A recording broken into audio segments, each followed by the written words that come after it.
Go. There we go. And thanks for being here, Sean. Thanks so much, Chris, and for everybody here, thank you for joining us. I am so excited to see a lot of friendly faces and familiar faces, and some I have not met yet. So the way I hope to kind of proceed with this presentation is to be a little bit more engaging than a lot of them are. That said, there's a lot of information to cover, but I will leave plenty of opportunity for questions and answers, because this is going to be one of those topics that cause a lot of thinking, but may also cause a lot of questions as well. So feel free to throw them in chat at any point. I promise I'll get to them all. And Chris has asked that if you are not presenting to go ahead and turn off your webcam.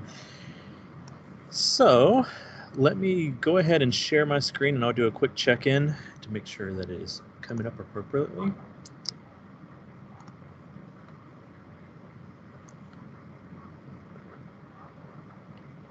Can someone let me know if they can see this okay? I can see it. Perfect. Yes. Yeah. Awesome. Thank y'all so much. So once again, as Chris has so kindly noted, we are going to talk about accessibility and universal design, and we're going to pay some special attention to its use in online courses. So our goal here is to really look at and understand the importance of accessibility in online courses, but also accessibility overall, to explore some of our own understanding about what universal design is. And the fact is, most of you have probably experienced it at some point, even though you may not know it is called universal design, and then look at some unique ways that we can incorporate it into our online courses here at JSU. So I want to start off just by everybody pondering a thought, and that thought is, are we teaching the way that our students learn, or are we forcing our students to learn the way we teach? Because these are two totally different concepts. So before I move on, just think about this. Are we teaching the way our students learn, or are we forcing our students to learn the way that we teach?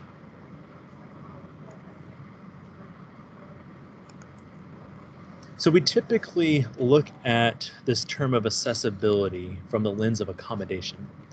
And historically, the systems that we engage in, institutions where we work and learn, and even medicine have assessed for one's disability rather than for their abilities. And this medical model approach has heavily influenced accessibility and how we have grown to approach it in education settings. So not to have too much of a boring history lesson on policy here, but those that know me know I love policy and law, but we have to look at it to understand where we are now, so we can see where we need to go. The legal foundation of accessibility comes from the Americans with Disabilities Act. That act provided a clear and comprehensive mandate for the elimination of discrimination against individuals with disabilities. It recognized that disabilities in no way diminishes a person's right to fully participate in all aspects of society, but it did acknowledge that those with disabilities are frequently precluded from doing so due to prejudices, antiquated attitudes, and even the failure to remove certain social and institutional barriers.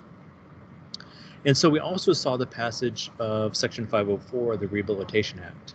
And this act mandated that all colleges that receive federal funding are obligated to accommodate students with disabilities, to ensure that we are not prohibiting or that we are not discriminating against persons with disabilities, and to ensure that students with a disability have equal access to an education and the benefits and services that the institution offers to a degree that is comparable to those without disabilities. But there's also one that does not get a lot of attention, and this is Section 508 of the Rehabilitation Act. And since we're going to focus a little bit on the online class method, I want to spend a little bit of time, or at least a moment, highlighting Section 508. This is a 1998 amendment to the Rehabilitation Act, and it required agencies, including institutions of higher education that receive federal funds, to make their electronic information and technology accessible to people with disabilities. This ultimately outlined that institutions must give those with disabilities access to information comparable to the access that is given or is available to others. And the laws have been updated and refreshed throughout the years since, but what has resulted from this are standards like what our university pushes forward, many local governments push forward, our federal government pushes forward, and that is the Web Content Accessibility Guidelines, or WCAG. We'll visit those a little bit more coming up. But what these ultimately do is set up basic accessibility standards so that your electronic methods, your communications, your websites have a specific standard that is accessible. And we've also had a variety of lawsuits and rulings, even some through memos through the Office of Civil Rights, that have combined to form this foundation of web accessibility. If you think about when a lot of these laws were passed, the internet wasn't around. Certainly a lot of the online education wasn't around. And so there has to be these interpretations. And this legal foundation has outlined these broad level requirements that higher education institutions like JSU must meet to be in compliance with the Americans with Disabilities Act. Some of these include, for example, a lawsuit that was settled with Case Western University in 2009, that students must have the opportunity to acquire the same information, to engage in the same interactions, and enjoy the same services with substantially equivalent ease of use as non-disabled students. There was an ADA regulatory amendment in 2010 that said that auxiliary aids and services for students with disabilities, such as captions, alternative text on images, etc., must be provided in accessible formats in a way that protects the student's privacy and independence and in a timely manner. And since we're talking about a digital environment, an online environment, this means essentially that it must be provided immediately. ADA under Title II said that communication such as transmission of information via the internet with students with disabilities must be as effective as communication with non-disabled students.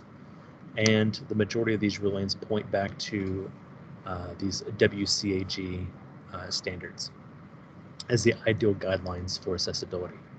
Now, these various legal rulings and amendments ultimately, at the end of the day, best summarize a requirement that higher education institutions ensure that disabled students have the functional access, the same access as non-disabled students, and that failure to adhere to these requirements can leave a university open to future legal action, either through the Department of Justice, the Department of Education, or through a private individual or advocacy organization. So what does this look like? And when we think about this, I know we're seeing a lot of educators coming into higher ed from high school, and a lot of us can probably think back to high school, whether because of our kids, ourselves, or whatnot. But when students needed accommodations, there was usually a teacher, a parent, a counselor, or somebody that led this plan. There was an advocate there to make sure that the student had access to accommodations and they were carried out. They were often identified by these individuals, and that the school was responsible for providing students those services. The school staff would inform the teacher of the student's needs and it would be carried out. College is quite different. Higher education, the student must first self-identify and self-advocate. They must request the services, and reasonable accommodations must be made available to that student based on a disability-related need.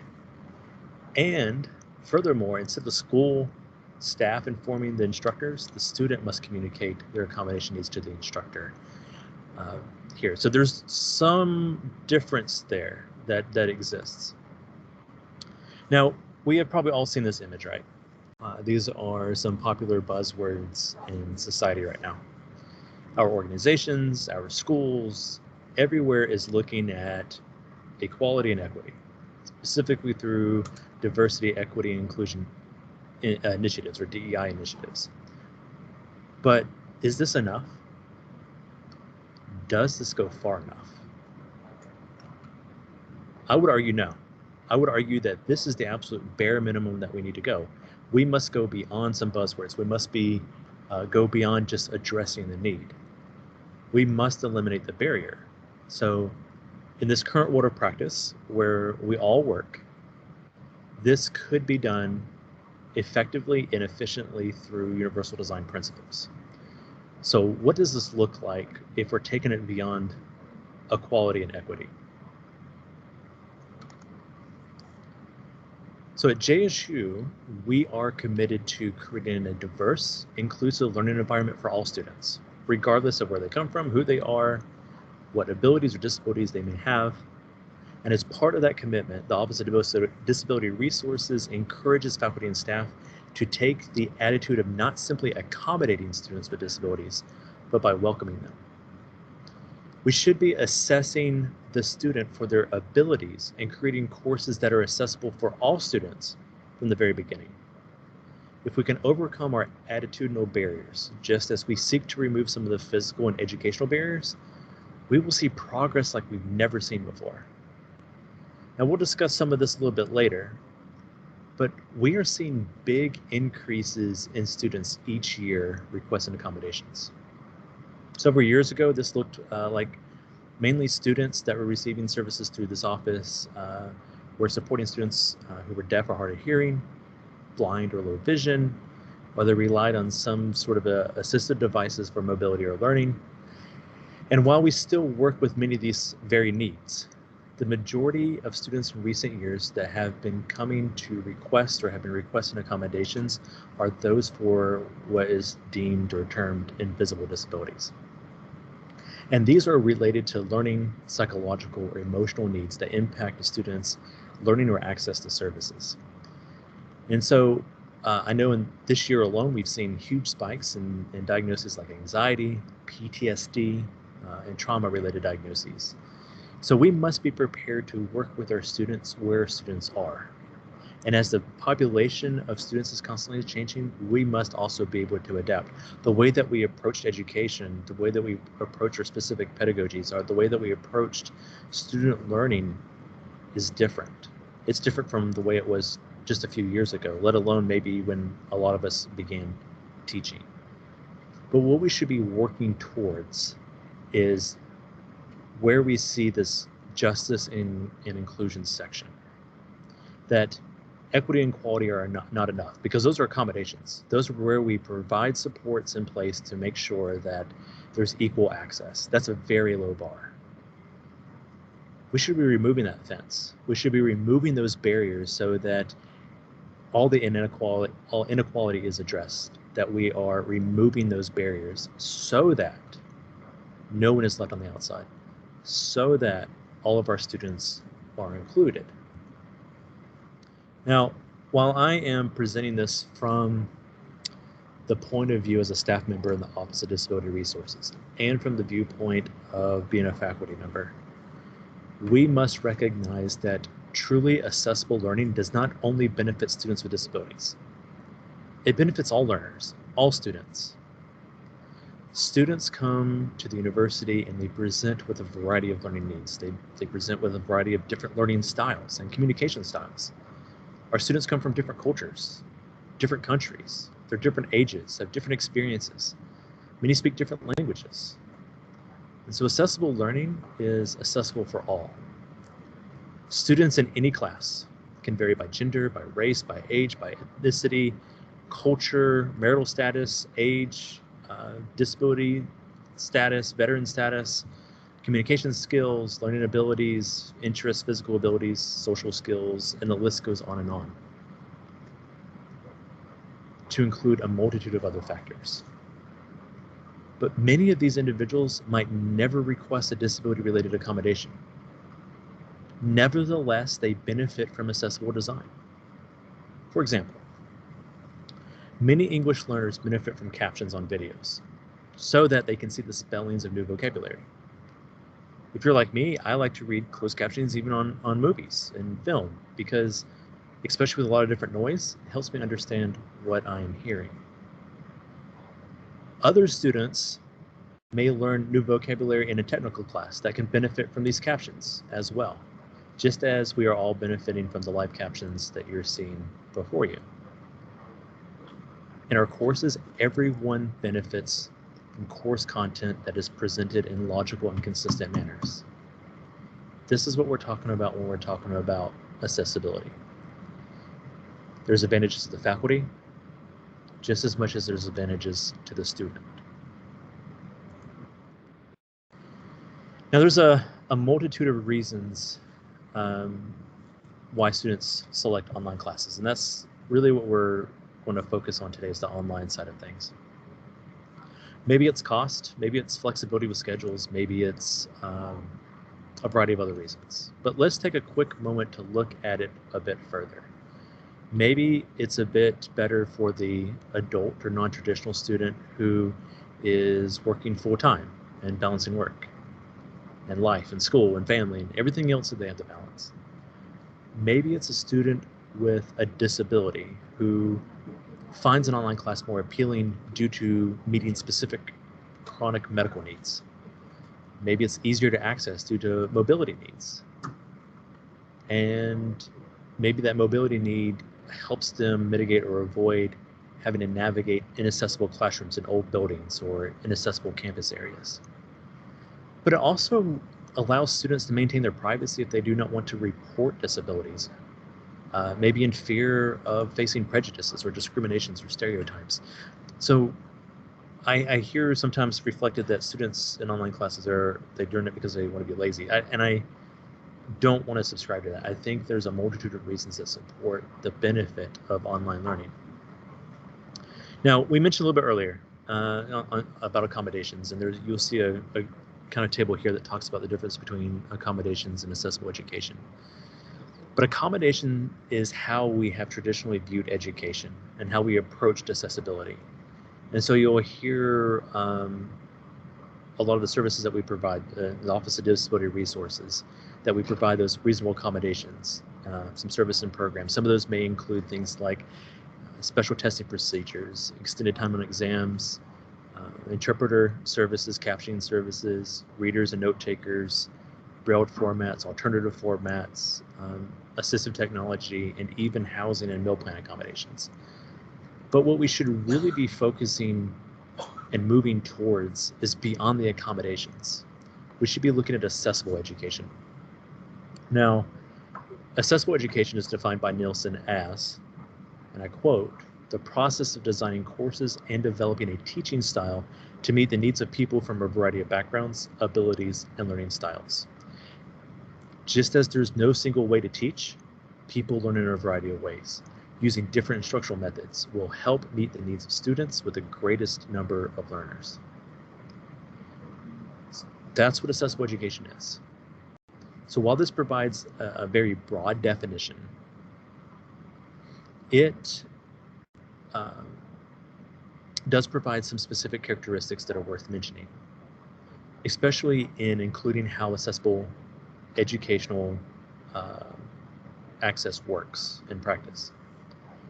It reduces the need for specialized accommodations because it removes barriers to learning before they can affect anyone. It removes the barriers in the beginning. It also takes account a variety of student characteristics to include their demographic or identities that exist, whether it's ethnicity, race, abilities, disabilities, age, gender, language abilities, preferred learning style, etc. And for the instructor, it doesn't compromise academic rigor.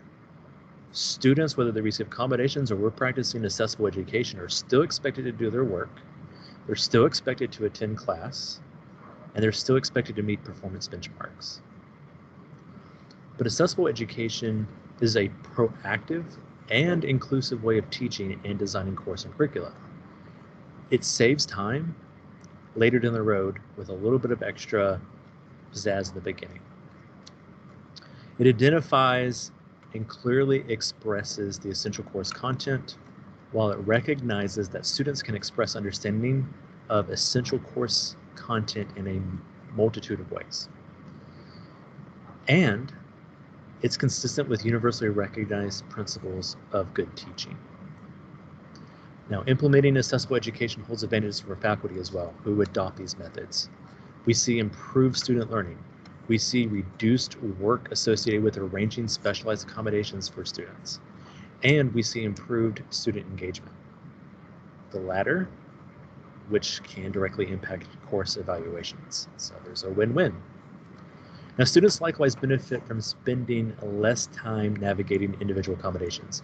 They have more time to focus on course content and thus having a more inclusive classroom experience. It also increases student retention. There's also a benefit in a reduction of the student being singled out for being different from their classmates, so to speak. Ultimately, this accessible education, this idea of accessible design, is built to address specific needs, at least to the degree of how we approach it. Remember, accessible education is different. It takes it beyond and provides through inclusion and equity. It's a mindset of creating a new culture. Imagine this. This is our current education system. This is essentially what we are asking our students to do. We are asking every student to complete the same task regardless of their ability or learning style. Ponder that for just a moment.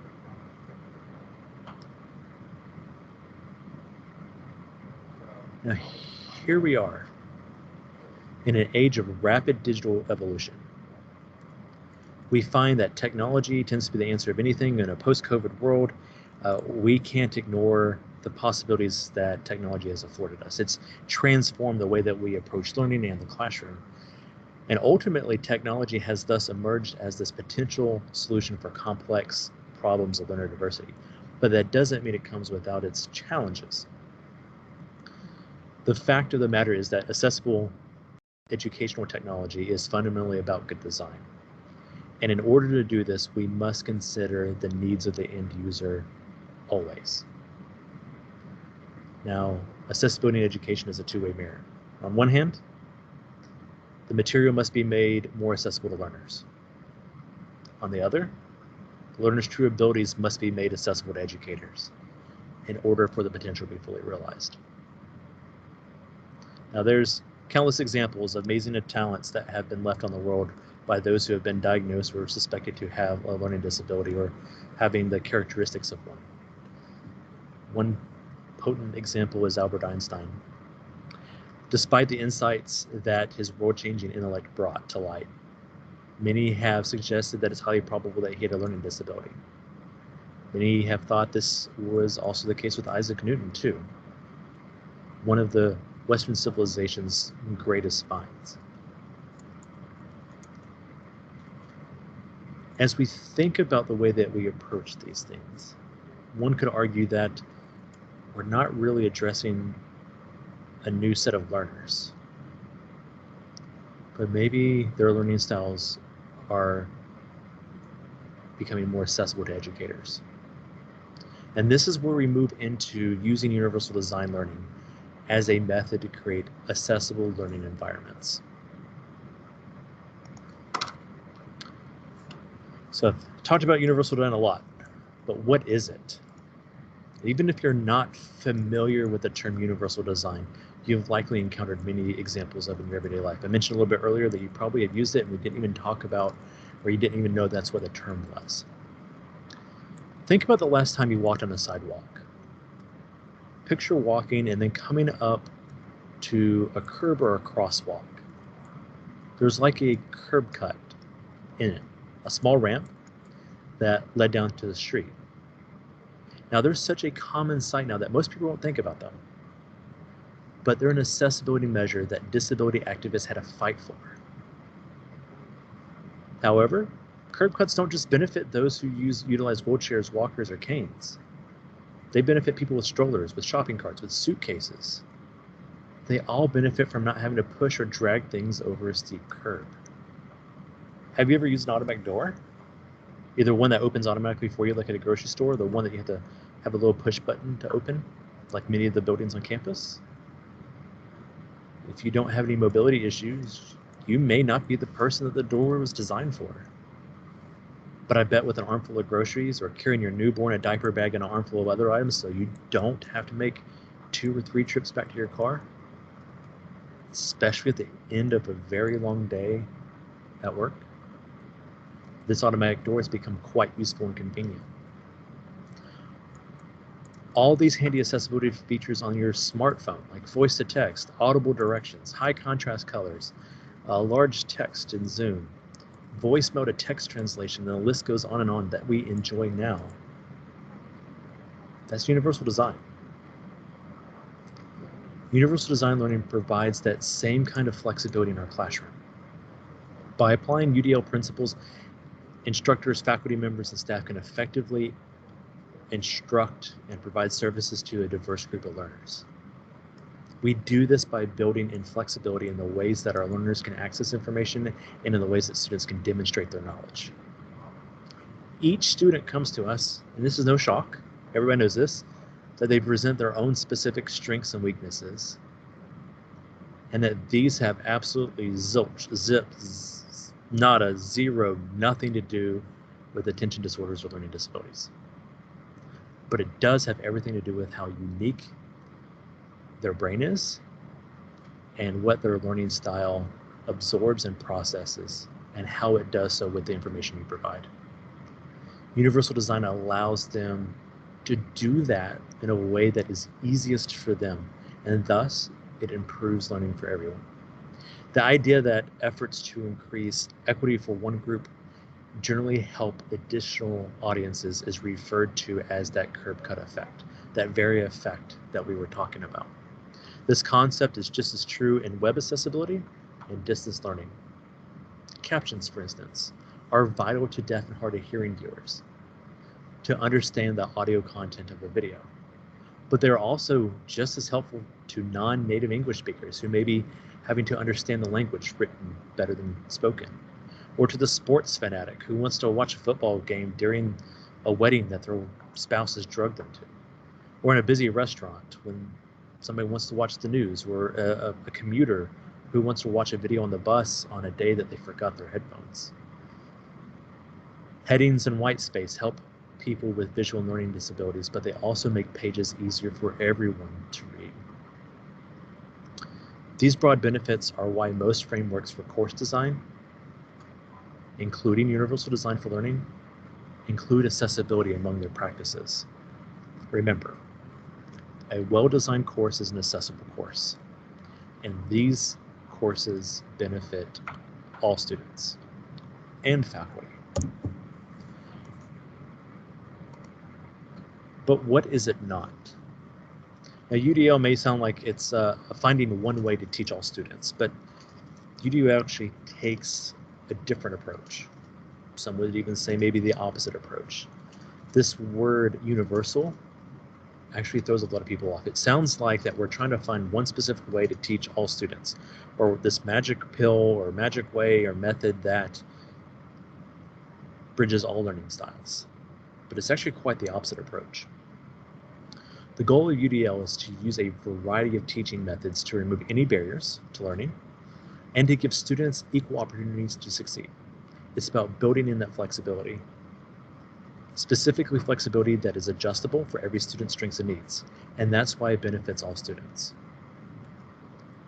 Our goal in education is to help students succeed, to create a generation, the next generation, to be better than our current generation, to take us to the next level. The best way to do that, to ensure retention, to build upon, is through UDL. This approach to teaching doesn't specifically target students with learning and attention issues, but it can be especially helpful for those students, as well as those students have not been formally diagnosed. It can also be helpful to English language learners, non-traditional students, and the list goes on.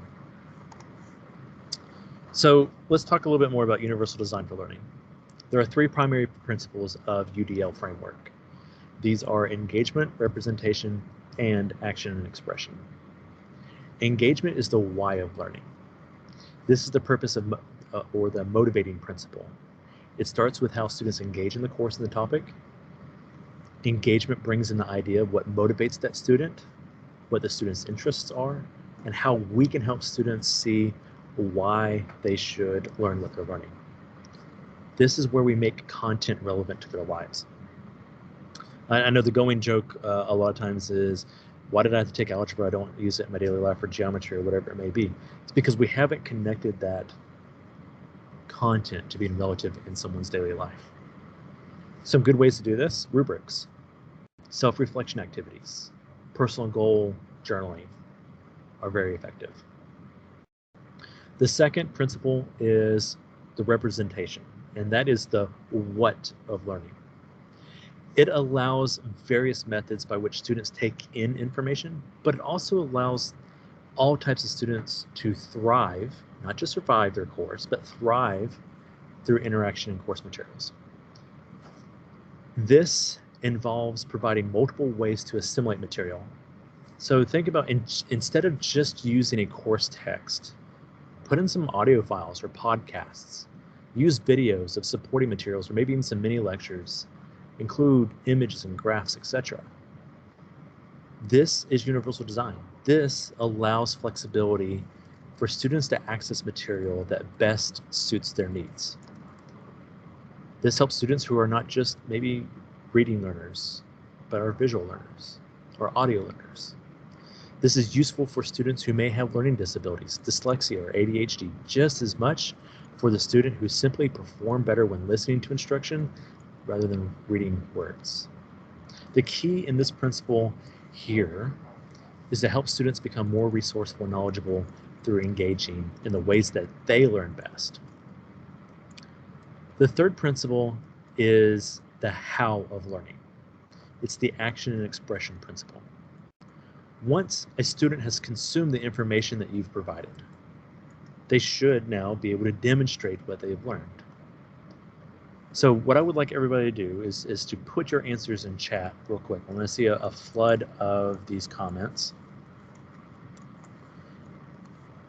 Let me open up chat real quick. I'm going to ask two questions. First, are you a better test taker or a better essay writer? You can just write test or essay. This is when we know who's really paying attention.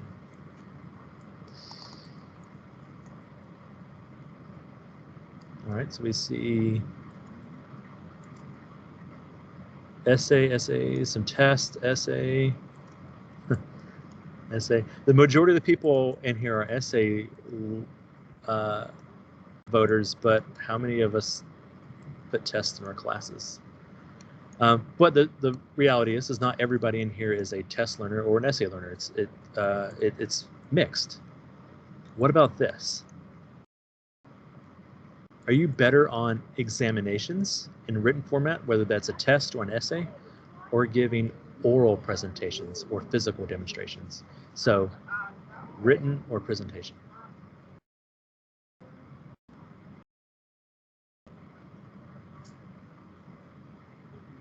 Can you ask that again, Sean? Sure, absolutely. Are you better on examinations, either in a written format or a test-taking format? Or are you better at giving oral presentations or physical demonstrations? So sit down for a test or get up and demonstrate.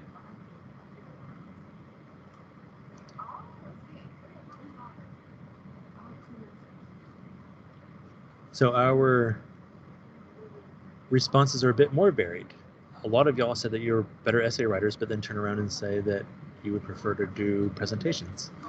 And this is really kind of interesting.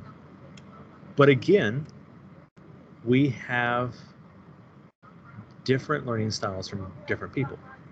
Everybody's unique in that. And in fact, there's a lot of y'all that are like, it just kind of depends on the topic, or I might be a little bit equal on them, or whatever it may be.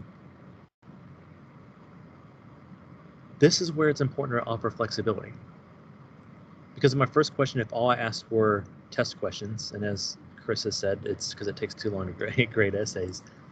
But if all I do is offer those written tests, like multiple choice tests, but yet the majority of my learners do better on essays, do you think they're going to really perform that well on my tests?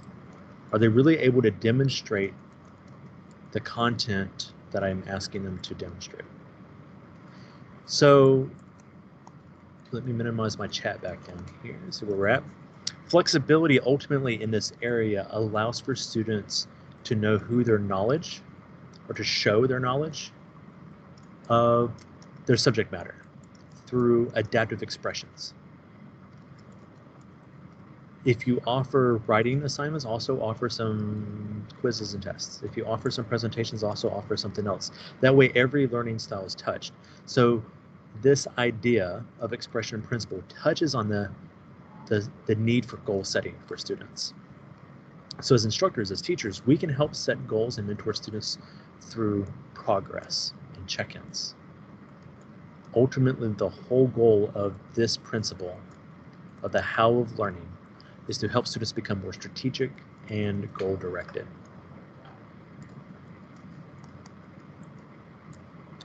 So when we think about engagement, this is where you want to know the strengths and weaknesses of students. So in order to correctly apply universal design, it's important for us to be aware of the strengths and weaknesses of each student. This can be as easy as asking each student how they want to learn. Offering different choices for the content that you use rewards, or use a variety of different tools to gather information and produce results. It can be equally as helpful for us as faculty to take note of which students excel when using certain formats, or even to involve peer support in helping find strengths and weaknesses and learning through different engagement activities. We also should be giving students specific learning goals. I mean, that is our whole goal as an instructor, right? To help students learn. Otherwise, there is absolutely no reason for us to be here. In fact, inside of our lessons and our planning that we do, we may already have some goals or objectives in mind that our students should specifically learn, or that they should know by a certain point in the school year or semester. To help motivate our students, to help engage our students, why would we not include them in the goal setting process? Why shouldn't they also have that? Because if they have a word in that, even if it's getting back to the same result that we are going to set up anyway, they have more invested. There's more buy-in. So it's helpful to have students put in some goals, but also making sure that there's at least one clear goal for each lesson, each topic, each class meeting. This way, students know exactly what to expect from what we're going to cover the day in class or the material for that week, and they feel much more motivated to pay attention and to complete our lessons for that week. A lot of times when students stop turning in stuff, it's not just because they're overwhelmed, but it's because they're not motivated. They don't have buy-in. They're not driven or invested in the content. Third, we should create and follow classroom routines, even in our online environments. So this could be helping students feel safe and included in the learning environment. A student is not going to share openly if they do not feel safe and respected. So in a universal design learning environment, we may create classroom routines that help students feel secure. What students often need, more often than not, just as humans do, is predictability and consistency. So if we can do that, this can help. This really helps students with disabilities such as autism. It's good for all students to also get used to classroom routines. It means that structuring class time so that everyone knows what they should be doing when. It means what to expect in the flow of things. This also allows for flexibility in order for time spent on subtask work, small group work, or whatever breakout things you may be doing, depending on your class setup or lab. It also helps students know exactly where they are in the lesson itself. Fourth, we should be providing prompts to let students know that it's okay and it's time to ask for help. Instead of simply allowing the student to get frustrated and give up and tune out, they need to know and understand when it's okay to ask for help and be encouraged to ask for help. Now, a lot of times we think that this is kind of common sense, but it's not. Not all students recognize when they need help. That's where providing prompts comes in. So for example, if you're a math teacher or a math instructor, you could provide a specific set of time to work, that students work on a problem and then meet back together. If they can't solve that problem in X amount of time, maybe they should ask a peer, or you can have people swap problems and work on it that way to help each other understand the problem. This helps people avoid unnecessary frustrations. Fifth, we should be able to group learners with common interest or with common learning styles. Now, at some point in the semester, we should all be aware which students learn better through what methods. Also what their specific interests are, especially in their degree programs. So when there are several students who learn the same way, they can be grouped together for specific activities. You can even engage, like this, if you have small group activities or group breakouts, have them each perform a task or complete the task using the method that they learn best and present it to others. Then you have a multitude of learning styles being presented. Maybe this could be doing a video presentation instead of a written paper. Doing infographics instead of Excel books, or the options are endless. And then last, we should provide flexible classrooms. This allows flexibility in our physical space where our students are learning. Now I know there's limitations on this depending on what classroom you've been assigned, but try flexible seating. Switch up the furniture arrangements. Instead of having aisles, turn it to a circle. This allows students to feel more comfortable. This could also mean if you have the capability and the funding and the options and the access to, throw in some beanbag chairs or exercise balls. Get some standing desks, mats for the floor, stools with high tops for high top tables. Whatever it may be, this helps students who have trouble sitting in one place for a long period of time, and it gives all students the ability to choose their best workspace. Representation, that second principle. This is where we see the need to display information in flexible formats.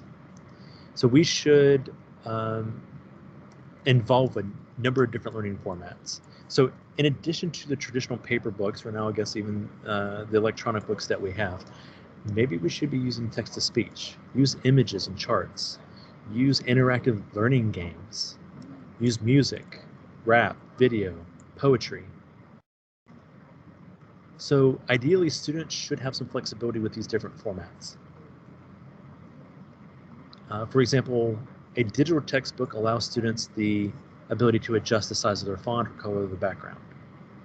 Some faculty members have traditionally requested they must have a paper book in class. Consider being a little more flexible. With a video, students should be able to adjust the speed and the volume.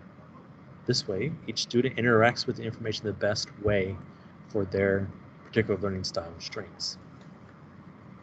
Next, we should adapt information for multilingual students. A lot of our schools are becoming more and more international. And within our schools, the individual programs are becoming more and more international.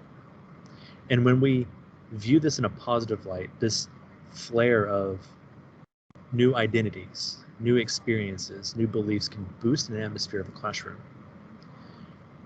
But we must also approach it with universal design for learning. Whenever possible, we should try to make, at least to the availability that we have it, material in both the student's dominant language and in their own native language. We should also be able to provide visual aids that help clarify vocabulary that may be unfamiliar to students, to provide maybe multilingual dictionaries. This can also be applied to students with deaf or hard of hearing. We should ensure that there is a visual-only option for the students in all aspects of the classroom, such as captions under videos, automated speech-to-text, or having captioning done, a sign language version of the information available. We should also be representing the multitude of diverse identities that exist in our population. So don't just put cartoon characters or avatars or pictures of just one gender, one race, one ethnicity, one ability status. Be more inclusive. Third, we should prompt students to identify ideas and relationships. Just like in all aspects of our lives, our students learn critical information, and then they decide what information is or is not as important. Now, this aspect of universal design can be used in the classroom when we prompt students to highlight important phrases in their textbooks or summarize important aspects of a lesson. Instead of being hung up on every single word that they read, maybe they can go in and just, we can help highlight what's really some key things that they need to focus on, in addition to what we're covering. We can also help connect concepts. For example, I'll go back to a math teacher or math instructor example. We could see the relationship between a certain function and then prompt them to draw on past experiences on when this could be applied to help them learn maybe some new concepts.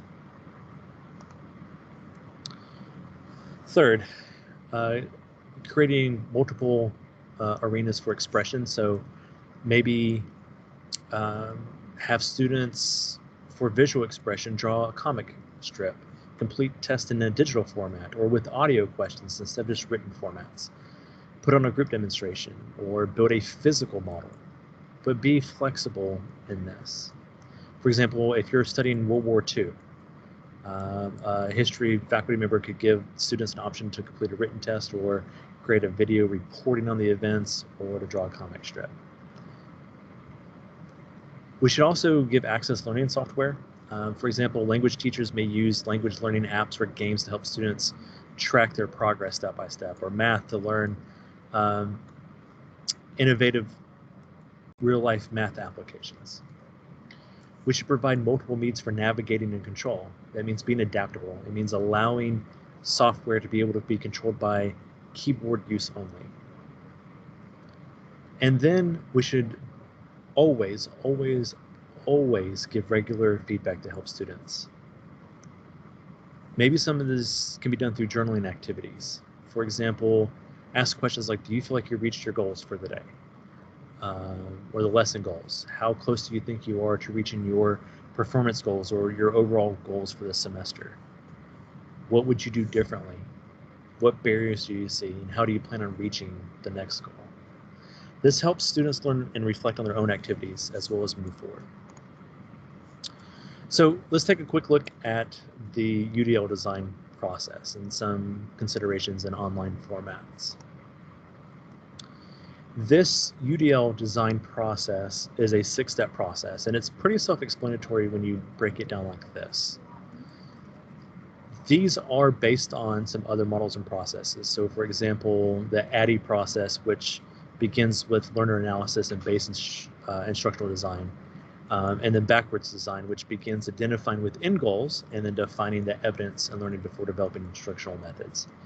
So you can see that this contribution and its uniqueness to universal design allows these existing processes to take in consideration learner variability and proactive integration of supports to reduce the barriers in curriculum and instruction. This design cycle begins with consideration of that learner variability factors and is taken into account each step along the way. Through that design process, our decisions should be made with consideration of a student's abilities and strengths, their support needs, their preferences and interests, and their background experiences. It's important to note that a lot of our learner variability is systematic, and it's predictable to some degree, with some common instructional barriers and related support needs that can arise for many groups of students. With consideration of a typical barrier that can arise, we can build in supports for variability without even knowing the exact population of students.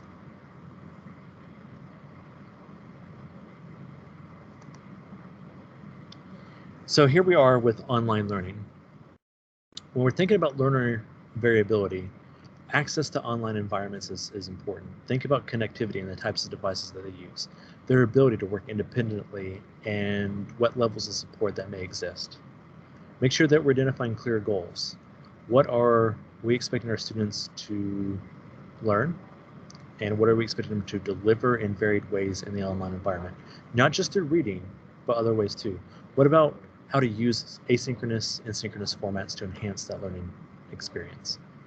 Developmental assessments support persistence and engagement in an online environment. These should include regular and timely feedback. Doesn't do a lot of good for us to assign assignments if we're not going to give them prompt feedback so they can build and move forward.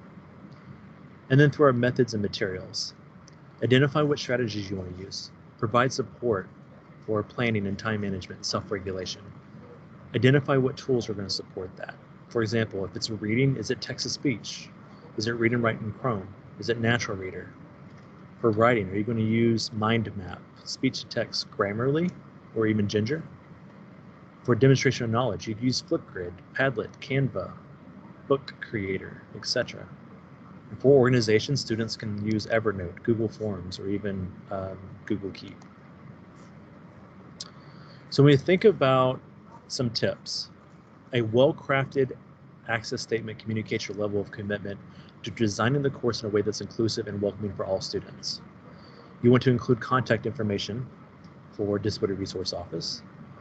You want to avoid the use of wording that inadvertently communicates that the primary reason for providing access is to be in compliance with the law, and to avoid language that places all the responsibility of access only on the student.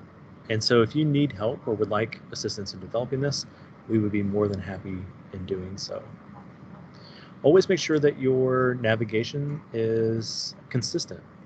When you're using links, don't say click here with information, just put what it is. So if it's universal design descriptions, just use that as the link. Don't say find universal design descriptions, click here. And there's many other tools that are part of popular course management, like Canvas. So think about students who use adaptive technology. Not all technology that's out there is adaptive. Not all screen readers can read everything, but there is some ability to customize learning experiences. Teach good discussion board etiquette. Man, there's nobody that agrees more than students in a discussion board. So model that, participate in the threaded discussion, create the habit of modeling what you want to see. I know a lot of times also we're very apt to use like lots of different colors, but use color with care. Provide good color contrast. Black text on white background or a light background is most readable. If you're creating an HTML document, consider using CSS to assign colors. The way that you use color to convey meaning may result in your images or information not being accessible to students who are colorblind. Make sure your text is readable. Don't use super fancy graduation or certificate texts. Avoid using all caps or italicizing large blocks of text. And make sure that you provide information in accessible document formats. Not all PDF documents, just converting something to a PDF document is accessible. And again, this is one of those things that our office will be happy to assist with in helping you provide headings that provide structure to make sure that your material is accessible. Any videos that you use, make sure that they're captioned. Try to avoid using electronic automatic captioning because it may not be accurate enough to provide equal access. That said, we can assist in navigating that with you as well. And then also things like PowerPoint. Now these are designed to provide visual information to augment a live presentation. And a lot of times we use the same PowerPoints that's been developed for a face-to-face course and drop an online course. But consider the format. Consider using notes, especially for making sure that it's accessible for a non-visual user. Avoid starting with a blank slide and adding custom text box.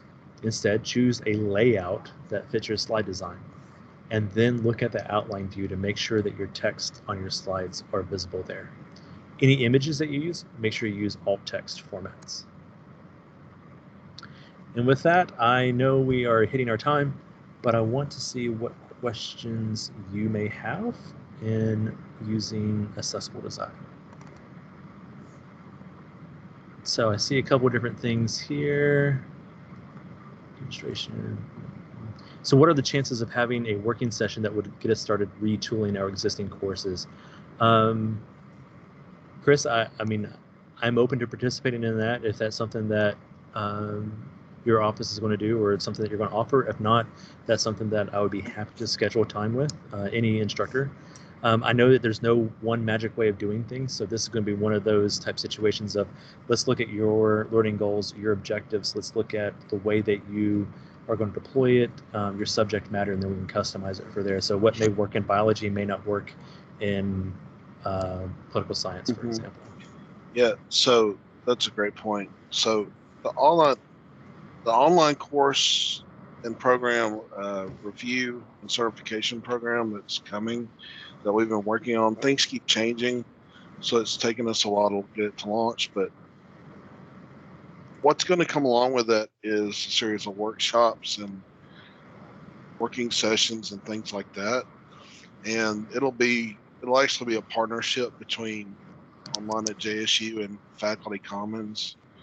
Micah is very well aware of this, and any faculty member that wants to be involved with it can be involved. In fact, we're going to be, at some point, we're going to be reaching out to our faculty who are interested in teaching the topics that we're going to have, such as this, who want to help our faculty do hands-on things. So Sean, don't worry, we're going to be contacting you. So, and if anyone else is in here that wants to be part of it, this whole thing is going to be what I call a JSU community effort to make our online courses the best we can make them for our students, and by extension, also for face-to-face courses. Mm-hmm. So let's not forget those are important as well. So, well, I think to highlight some of that, this is just a change in the way that we think and approach the topic. It's not so much that it's a new concept, it's just changing the way that we look at it to create a new culture, a learning environment for our students. And so whether that's in person or online, it's just kind of just walking through it, just like any other pedagogical approach.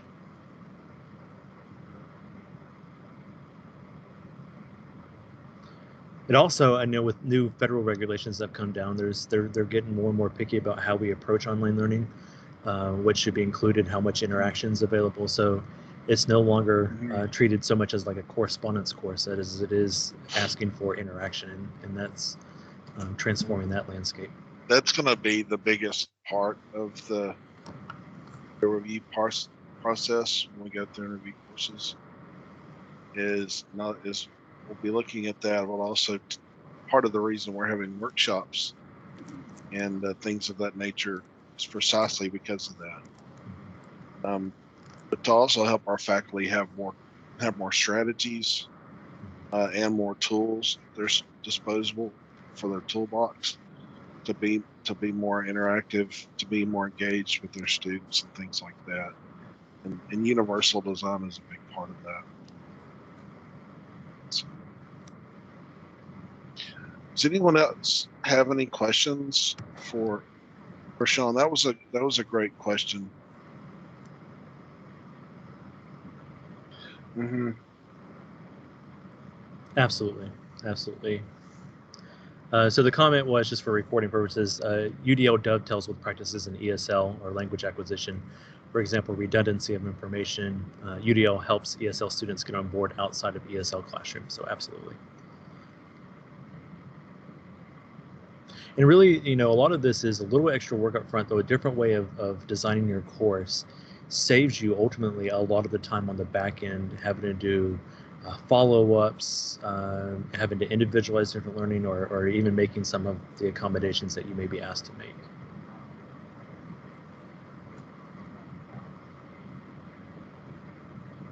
And then once it's in your course, that you just copy your course, it's time saved, even future semesters.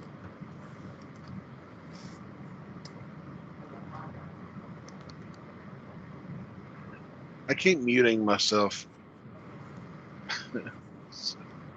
Does anyone have any other questions or comments? And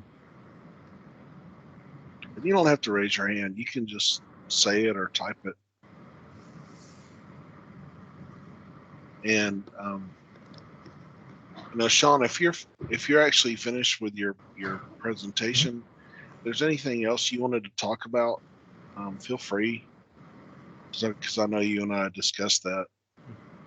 Yeah, so I incorporated some of that into the topic, but I just want to remind faculty that our Disability Resource Office is here to discuss any kind of concerns that you may have with students, to work with students on any individual accommodations, what that looks like, specifically for a specific course. I know sometimes it may be a little frustrating that you get a accommodations letter that says something like allow for extra absences or whatever that may be. But what does that mean? And so we can't put something into the plans that may be unrealistic. So for example, what absences may look like for a once a week course is different than a 3 times a week course, or what accommodations may look like for a specific student in biology is going to be completely different than in an art class. And so we're here to be a support for you, but also please make sure you're holding the students accountable. These accommodation plans aren't like a get out of jail free card. The students are absolutely expected to attend class, to turn in their work on time, to do all the things and achieve performance standards. Our office, in terms of accommodations, is here to make sure that they have equal access to the learning environment. And we are here to help even go beyond that in terms of supporting you in universal design or brainstorm. So you're not having to do this by yourself. We are here to be in support with you. We do plan on, we've been visiting some of the different buildings. We will continue to do that. We'll start announcing in advance when we come around. So if there's people that want to meet with us and just run ideas by us, we're there. But if you ever have any questions, you can feel free to email us at disabilityresources@jsu.edu, or we love visitors in the Student Success Center, but we travel too. We like to get out and get some sunshine once in a while.